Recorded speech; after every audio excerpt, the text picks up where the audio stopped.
That's me. I bet you're wondering how I got into this mess. I saw this R34 GTT sitting in the back of a buddy's shop and I had to have it. It was sitting for a while in Japan waiting to be imported.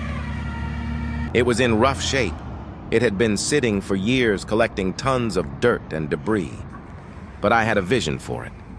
With my knowledge and skill, I knew I could restore it to its rightful glory. Doesn't look nearly as bad as it did in person. But before I knew it, I had a complete restore ahead of me. Here I am trimming and fitting the new Z-Tune kit.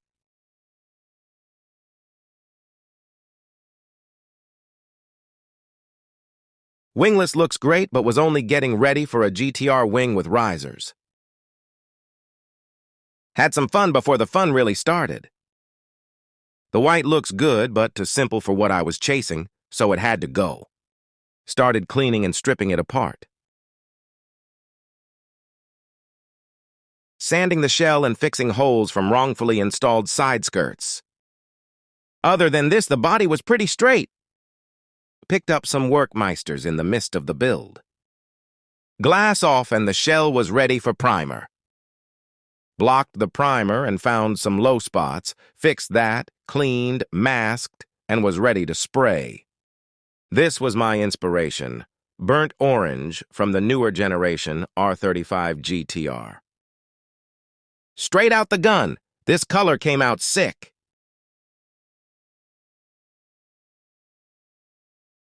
Check out how different it looks in low light.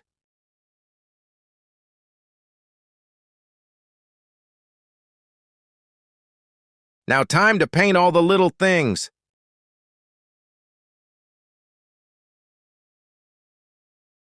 Slowly started putting everything back together as it was painted.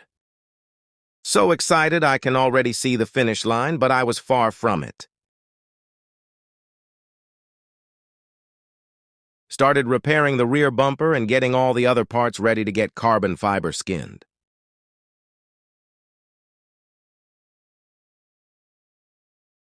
What can I say? I'm a man with many talents.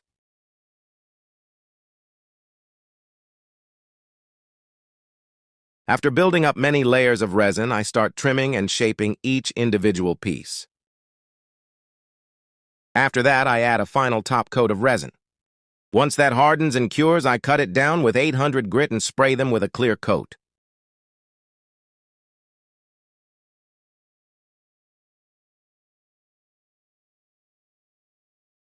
These came out great, but I was most excited for the mirrors.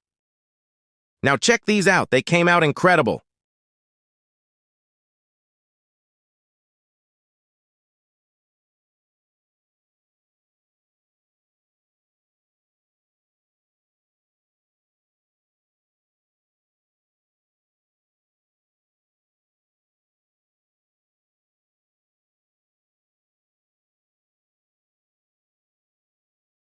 Making some mesh to finish off these Z-tuned fenders. Follow me for part 2 of my R34 build series.